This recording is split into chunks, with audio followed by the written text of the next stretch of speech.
And you rang the buzzer. Hello, I've got your newspaper. Right, let's go.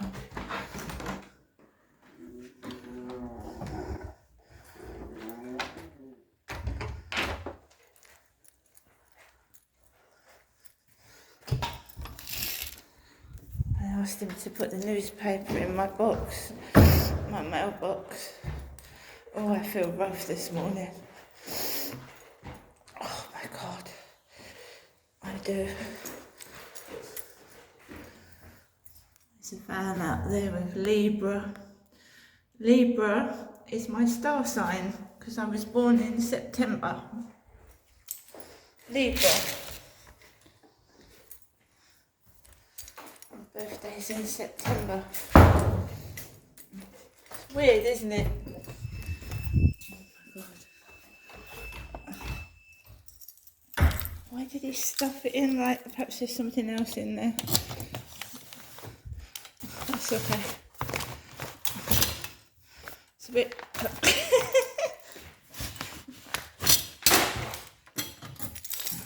I'm not complaining about that. Because my fault, I told him to put it in the letterbox. But it was in the letterbox the other day and there wasn't a... I don't know. And I'm not complaining about the newspapers. I've got more important things to do with my life. So he stuffed it through the letterbox. Bless him. I'm not cross.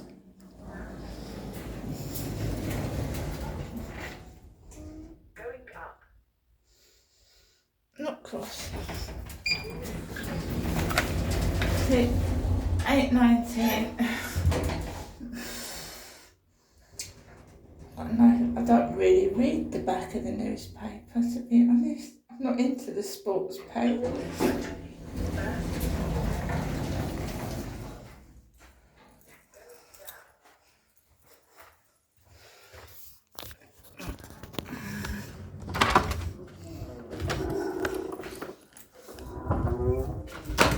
We know why they do all this for, to get me cross. But, you know, it's really, really, gets on my nerves. You know, last week my newspaper was perfect in the letterbox. The newspaper was perfect in the letterbox. And you can see that's not me doing it. So the front of the newspaper is damaged as well. But hey ho, I can still do my TikTok because normally, guys, I take a photograph of the pages of the newspaper and put it on my TikTok. It's fine. Yeah, it's not completely damaged. You can see the newspaper was absolutely perfect, and there is a tear. A tear, not in all, it hasn't gone all the way through. Never mind. But no. That is absolutely cool. I'm not complaining about that. I might give them some feedback, but I'm not complaining, if you know what I mean. Good morning, everybody. My name is Crystal. Welcome to my YouTube channel. I'm here in my flat in Rochester, and I've just had a ring on my buzzer from the guy delivering the Daily Mail newspaper. I had some comments in my live stream yesterday. Doesn't mean you should damage people's property, does it really? But hey ho. So I'm in the middle of getting up. I was just putting the kettle on for a cup of tea. I've just gone out to my balcony to water my plants, which I'll show you.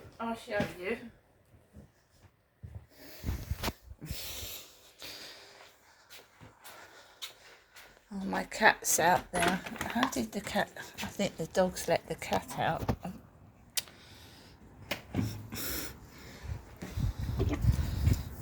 This is just what I do in the morning. Water my plants. And that is my windmill from Whitstable. There.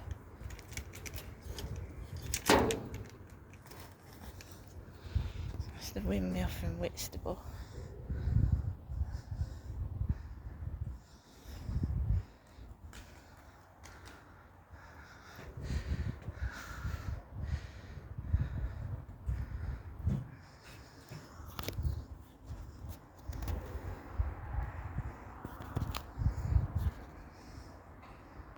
Let's go in.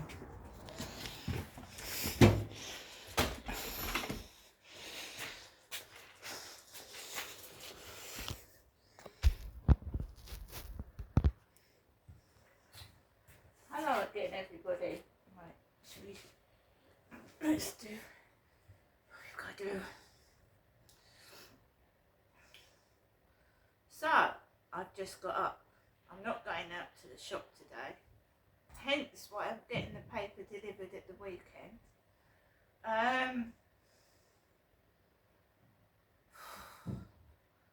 Last night I took Max for a walk. And I did a video for YouTube. So I was just going outside of my flat, taking my dog for a walk. And for the past nearly week, it's been the same old thing. Nobody on the field at night apart from the homeless guys in the tents and young people, loads of them, by the crane. They are congregating by the crane. So I take my dog for a walk by myself. I go onto the field. There's two lads on a bench. Two lads sat on a bench. I walk past them and then I just let Max off the lead for a little bit, and then I notice that there's a young lad dressed in black walking behind me. So I walk across the field because there's a load of young people by the crane. And there's always one girl screaming. I don't know why. You're just making a load of noise, screaming, yelling. So I go across the field and then I just walk slowly around. The homeless are outside their tents. So I go past them, avoid them, and then I start to just slowly walk back to my flat.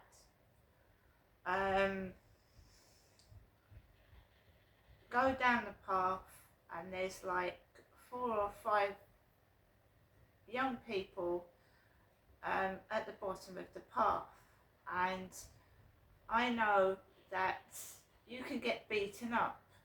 I know that because someone I knew way back when just brushed past somebody accidentally, and a gang of 5 blokes beat them up just for brushing past.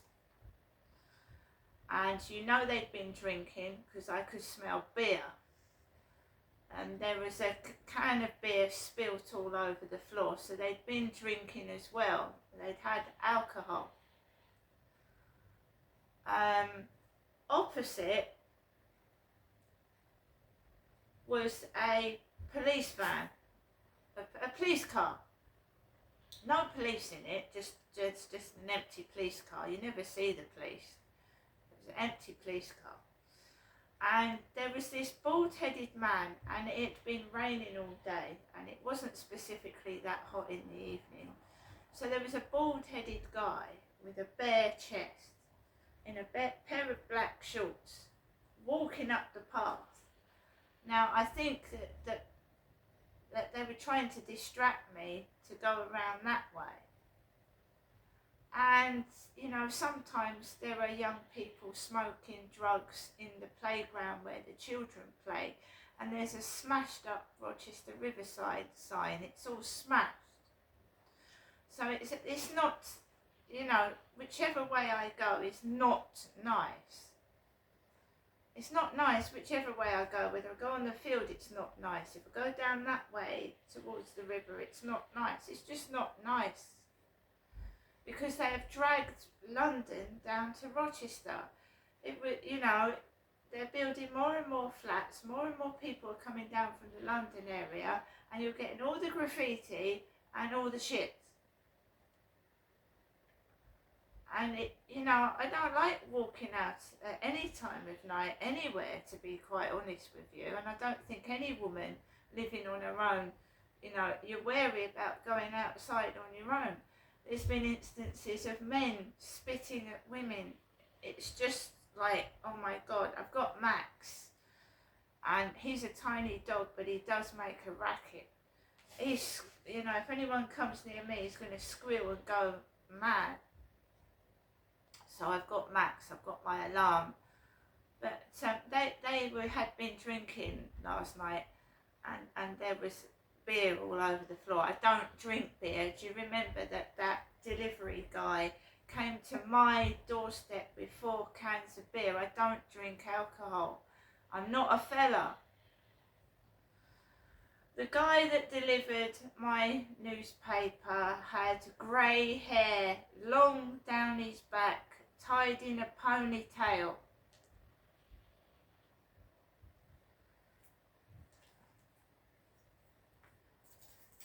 Now, he delivered my paper in pristine condition today. What the hell? Last week, what the hell? He delivered my newspaper while I was doing a live stream last Saturday, and one of the neighbours came out with their pug dogs, and she stank of perfume when I went to go and fetch it. So I've got, at least I haven't got that. That's one thing. So I walked past these guys and I came home, and you know, I just want to be left alone in my flat in peace. So I was just messing around with my mobile phone, to be fair. I was playing Scrabble Go against this guy called Charles. I was tidying up a bit. Today I've got washing up to do. I've got washing. So I've got washing up to do, washing. Bit of mopping the floor and sweeping and stuff. I've just got doing my household stuff today. I went out last Monday. I didn't actually go out at the weekend, and I really don't like going out on a Saturday because it's going to be full of kids and families going out and yelling and what this. I don't like it. I went into Primark a couple of days ago. I could hardly stand it. I wanted to get out of there, and I go into Primark and I've got this list of what I want to get, and I couldn't find anything. They changed where they would put their leggings. They've gone up. You know, Primark's got expensive as well. It's not so cheap as it used to be, but luckily I got something reduced. I like to just shop and by myself. I don't like all the hassle of all the noise and the shit. So I was glad to get home. Glad to be inside my home.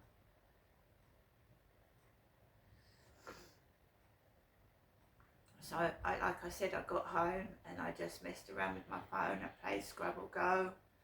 I put a film on. It's about Jack the Ripper, because I like true crime cases. So I had this film on about Jack the Ripper, and then when it was time for me to go to bed, I just put I put sounds on. So on YouTube, you can get these sounds that play for hours until you've gone to sleep, like sounds of a snowstorm, sounds of a train, rain hitting a train as it's going across the tracks, and that gets me to sleep. then I think I woke up just to go to the loo once last night, which is fucking amazing for me. Because I'm always like in the middle of the night having to get up and down to go to the bloody toilet. Do you know what I mean? Hello, Matthew. I've seen you before, because I generally agree with most of what you say. But this morning, to hear the way you characterise reform as civilised, you said it many times, attracting racists several times. I'm not a reform voter. So you don't think it attracts racists, the Reform Party? So you're taking issue with my assertion that it attracts racists? Because if you are, I just suggest you have a look at who was trying to stand for reform at the last election and how many of their candidates had to be thrown out for having overt racist views. So you take issue with me saying something that I can demonstrate to be true. Okay, well, you have to give me some statistics then, because I don't know. But that wasn't. But my point is, and the reason I'm calling is, besides the way you described them, you could say things about many parties. I've never voted before, and I probably wouldn't ever. I'm a member of the Tory party. I'm a gay guy, and I was really, really happy to see Zia Youssef in the Reform Party, and very happy to see a woman What did he bring? MP. What did he bring? Well, I thought he was really articulate. I thought he came across as sensible, down to earth. I've seen him on BBC Question Time. I agree. He just came across. He came across as the guy who understood the economics, who understood the financial markets, and who just had a very calm way of discussing what reform would do economically. Now, I hate Farage because he's the opposite of calm. He comes across balmy, in my view. So I get what you're saying, but what I want to hear from a presenter is something that's just a little bit more nuanced. Because I want to add some more nuance, which is, you know, I'm a gay guy. I'm married to an Arab. I lived in the Middle East for 12 years, including in Lebanon, and I have never seen so many burqas in those countries as I have here. There are Muslim majority countries like Tunisia that have banned it. Yeah. And this characterisation that here we go, there's another reform voter. Because it's not reform policy, George. That's why. It's nothing to do with the party. How many times did Peter Bone stand up over the last 20 years? If you're holding up Peter Bone as an example of how we should do democracy with a lost George. Matthew, I'm saying, how can you say that? It's absolutely right that MPs should have the Because I'm allowed to have an opinion, George, that's why. People are, and so is she. That's right. You have a mixed bag of people. But she's a member of the party. You don't think she should represent her party? That's what you're... So she's a newest MP, first question, and she shouldn't ask anything to do with reform. What an interesting take. You would say, oh, there's all the people in the Labour Party, all follow the party line, there's no one with colour, there's no one with opinions. I think, and I would like to hear in any political party, different opinions, whether or not they're official,